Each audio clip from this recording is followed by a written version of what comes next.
In the year 581, a group of Chinese migrants drifting far off the coast in their wooden junks came upon a lush green island rising out of the South China Sea. A landing was made, and in time a colony grew. These early colonists named their discovery Taiwan, which means terraced bay. People of the Western world know this island as Formosa, meaning beautiful, the name given to it by Portuguese mariners who first sighted it in 1519.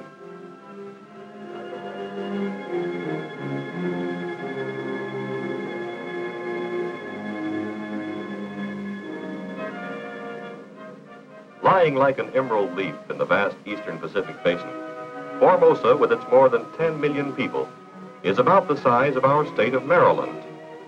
The island has but two real seasons, a short, rainy winter and a long, humid summer cooled by seasonal winds, some of which reach typhoon intensity. Formosa has known many masters over the centuries. In 1634, the Dutch made a brief attempt at colonization, and in the city now known as Tainan, built this rugged stone fortress called Zealandia. The Chinese patriot, General Koxinga, drove out the Dutch in 1661, and for a time re-established Taiwanese independence. With the death of General Koxinga in 1683, the island fell under the rule of the Manchu dynasty. In 1894, a dispute over control of Korea arose with Japan. In the ensuing war, the Japanese armies easily vanquished the poorly equipped and trained Chinese. To the victor belongs the spoils. Taiwan and her small neighboring island, the Pescadores, were ceded to Japan as a partial indemnity payment in the Treaty of 1895. The Japanese, who then controlled the island until the close of World War II, called it the Land of High Mountains. Despite the many outside influences over the centuries, the Formosans have remained truly Chinese. There has been no intermarriage with the island Aborigines and very little with the Japanese. Today, they are a pure, vigorous, and vital race. Their dialects and customs are but little altered from those of their ancestors in Fujian province on the China mainland. All of her many colorful names, beautiful, terraced bay, land of high mountains, can present but a surface glimpse of Taiwan, for her real destiny is in the hearts of her people. Today, they stand alone as the home and last hope of free China.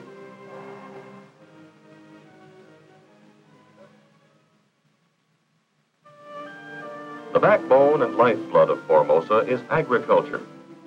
Nowhere else in Asia is the farmer more happy and prosperous, for now a government-sponsored system of land reform has made it possible for the tenant farmers to buy their farms.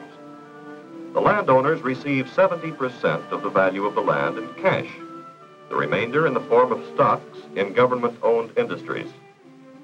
Thus today, the Taiwan farmer's proudest boast is always this: for the first time in his life, he owns the soil on which he works. Nearly every farmer has his patient, slow-moving water buffalo to help him turn the earth. Waterfowl are always plentiful, for duck, prepared in any of 100 different ways, is a delicacy on any Chinese menu. With American advice and technical assistance, Formosa is rapidly becoming an agricultural show window for all of Southeast Asia. Her land areas are limited, and to keep pace with the ever-growing population, farming methods must constantly be improved to give a higher crop yield. The average farm family of 7 working adults and numerous small children subsists unbelievably on 3 acres of ground. Nowhere else on earth is the land so intensively cultivated. Not a single square foot of tillable soil is wasted.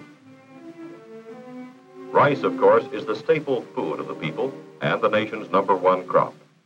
The island's subtropical climate is so ideal for its growth that in many areas 2 crops a year can be harvested with an annual total of more than 2 million tons. Taiwan is unique among Asian countries in that she grows more rice than she needs. 200,000 tons a year are exported to Japan and Southeast Asia.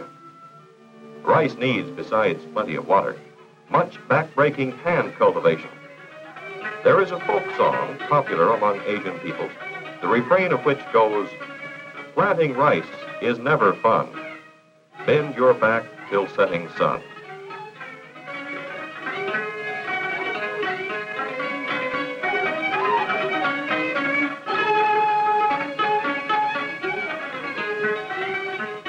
The choicest rice on earth, called Fan Lai, is grown by these methods in these fields.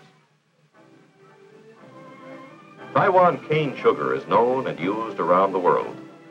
It is the island's leading export crop and brings in over $100 million a year, more than 1/2 of the total export revenue. 500,000 people live on the proceeds of the sugar industry, most of them farmers who plant under contract to the Taiwan Sugar Corporation. During the harvest season, every member of the farmer's family works in the fields, cutting and bringing in the sugar cane. The workday begins at sunrise and ends at dark. No small farmer can afford cutting machinery, a tractor, or a truck. His only power tools are his family and the good muscles of his back and arms. For transportation to the sugar mills, he relies on the ponderous, slow-moving water buffalo. The farmers of Free China have come far in 10 short years. Despite limited land areas and lack of modern machinery, they are now able to produce ample food for all the island's people, and even export a surplus to other less fortunate countries. No beggars ever roam the city streets, for famine and hunger are now unknown on Taiwan. During these pioneer years of development and modernization, America is playing an important role in her progress, not only in rural areas, but also in industry. Have you ever wondered what happens to your old car after its useful life is ended? The answer might well be here at the Tang Ing Iron Works in the city of Kaohsiung in southern Taiwan. Here, scrap metal purchased from the United States is resmelted into the hundreds of steel items needed by a young and growing nation. Nails, wire, construction steel. Even the frame of the student's bicycle might have once been part of the frame of your 1940 Chevrolet. The fires at the Tang Ing furnaces never die. In the last decade, melted scrap metal has enriched the Formosan economy with more than 100,000 tons of quality steel per year. Never in history has there been a shortage of labor in the Orient. For hundreds of years, the Chinese have devised ingenious methods of replacing heavy machinery with mass human muscle. Now, more than ever, is this true on Formosa, as a flood tide of thousands of refugees from the mainland pours over the island in the hopes of finding work in one of the new industries. And work is found for all who come. In 10 years, more than 6,600 new factories of all kinds have been built. and all are expanding and prospering. This mushrooming of industrialization has raised the Formosan standard of living to a place in the Orient second only to that of Japan.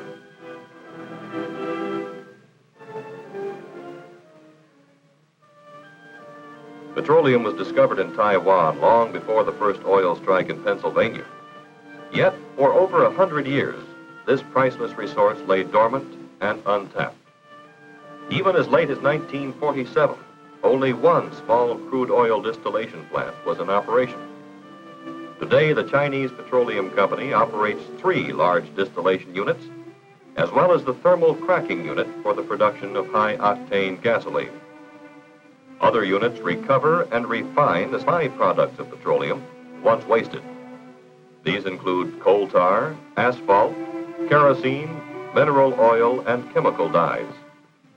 Oil, traditionally used in past centuries to keep the flickering lamps burning, now turns the wheels of industry and powers the jet planes of free China.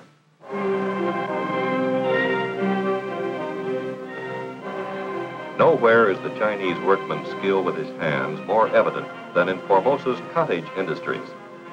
These thousands of miniature factories, often owned and operated by members of a single family, are an essential part of the country's economy. Building material industries are expanding to keep pace with the boom in new construction.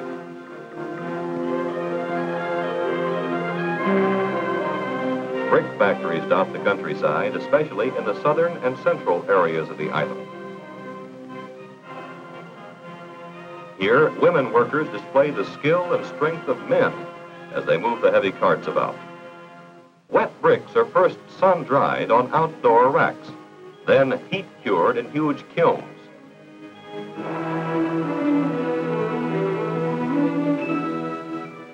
Final delivery to the building contractor is accomplished with the old, reliable ox cart. Charcoal factories are a small but important industry in cities and villages where wood and twigs for the kitchen fires are scarce. Bamboo trays full of cornstarch are set out to dry each morning. By evening, the sun and wind have evaporated the thick liquid to a powder to be packaged and made into puddings and confections around the world. Unmarried girls, when working out of doors, cover themselves from head to foot in sun-protecting clothing.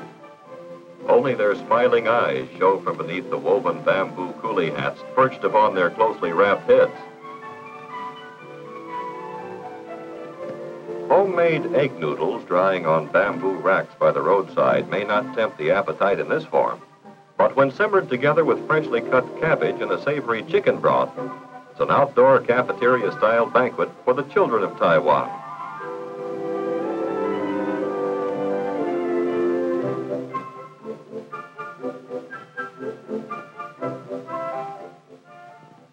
Scholarship, long a badge of universal esteem to the Chinese, is now available to everyone.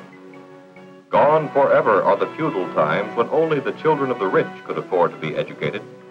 Today, with free tuition, modernized teaching methods, and such added incentives as field trips and audio-visual aids, more than 95% of Taiwan's younger generation attend schools.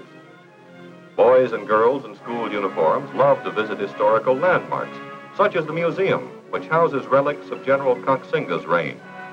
But, even as in America, the increase in students has raced far ahead of school building construction. In fulfilling the eager search for knowledge, classrooms operate on a 3-shift-a-day basis. Schools open at 7 o'clock in the morning and close at 8 in the evening. As a result, not only basic literacy, but higher education as well is becoming a way of life to the Taiwanese. Even remote farm families have children away at a college or university.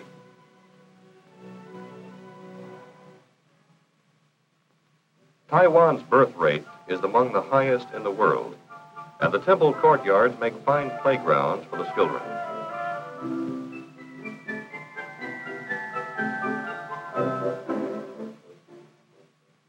Overhead, the frowns and savage grimaces of legendary Chinese fairies and dragons frighten away the evil spirits.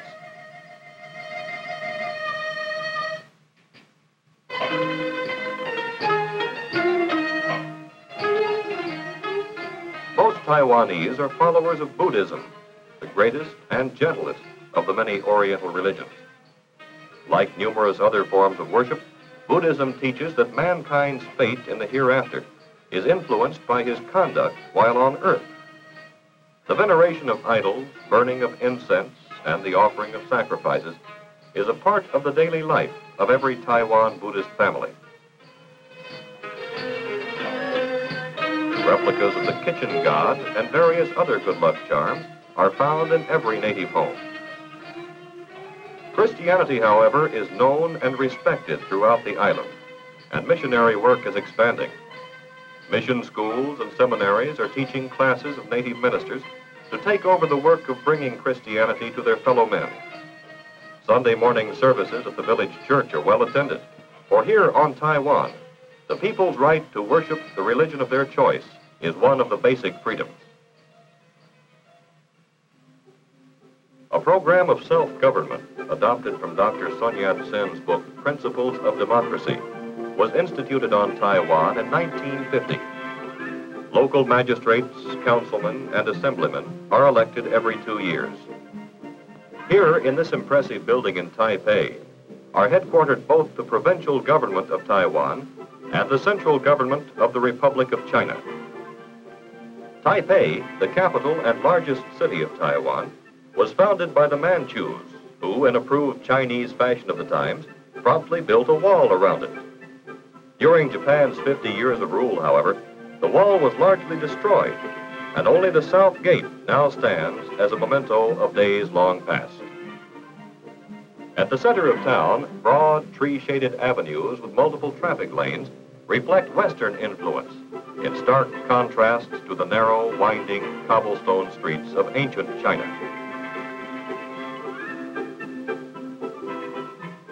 The ugly outlines of bomb shelter entrances disfigure many otherwise picturesque streets, a grim reminder of the constant threat of armed aggression.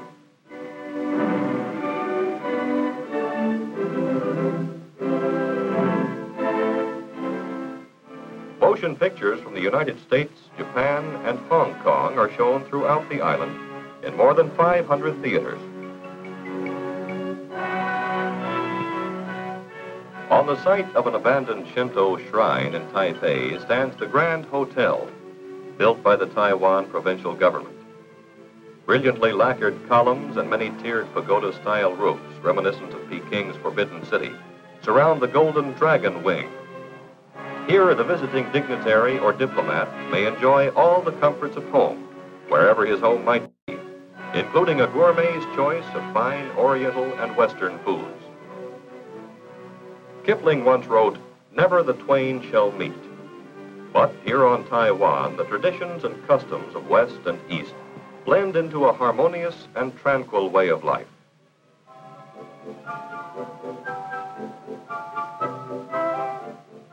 A shopkeeper smiles with pleasure at our interest in his colorful works of art.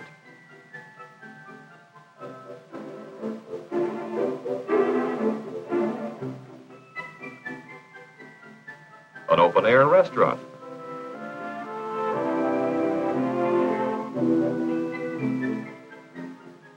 A water chestnut vendor.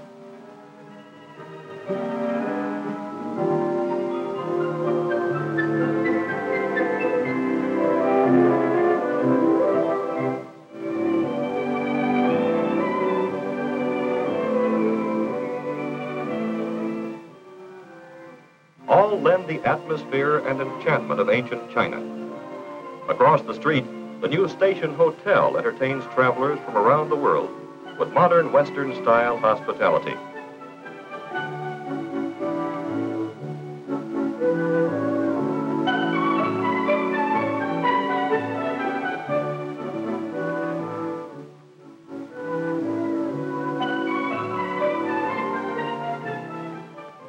On a teeming side street, a candy man shapes a sweetened almond paste into picturesque little birds and animals.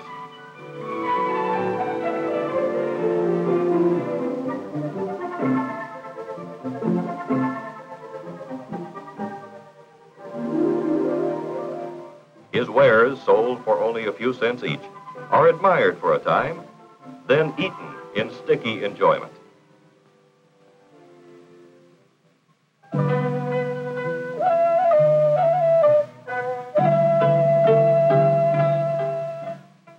plaintive sounds of drum and flute clear the thronging streets.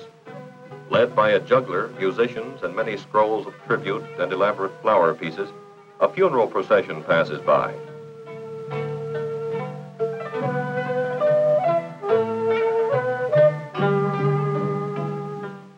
Many of the mourners are professionals, hired for the occasion, and have no connection or relationship with the deceased. Others, of course, are sincerely bereaved.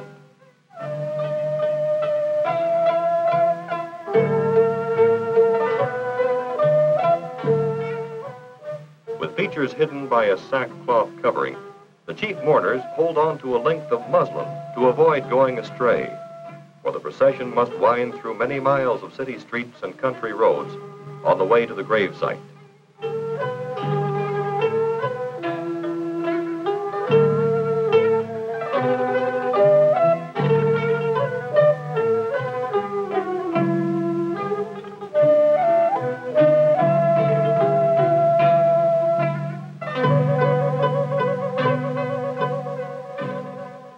The coffin is heavy and cumbersome, and its 32 carriers signify to onlookers that the honored deceased was a person of great wealth and influence.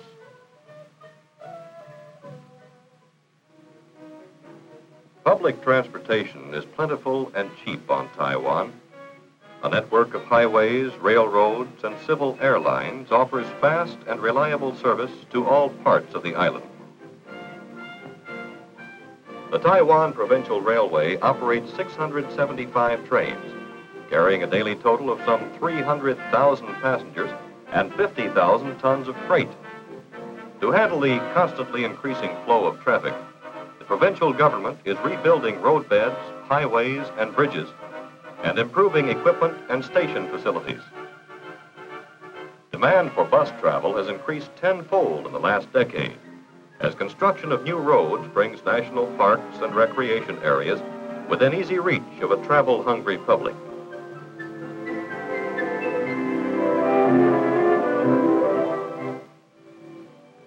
The spring and autumn pagodas in southern Taiwan are a favorite for outdoor parties and picnics, and are easily accessible by a short bus ride from Kaohsiung.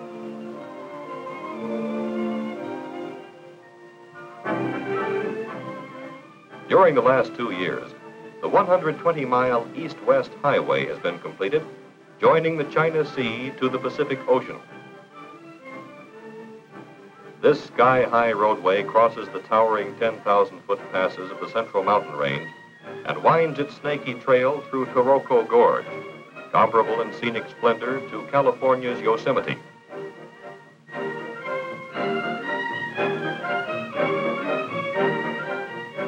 "5,000 Chinese and Taiwanese laborers, working only with hand tools and an insurmountable will, carved 35 tunnels through the hard granite mountainsides. 5 modern bridges span the cavernous valleys and ravines.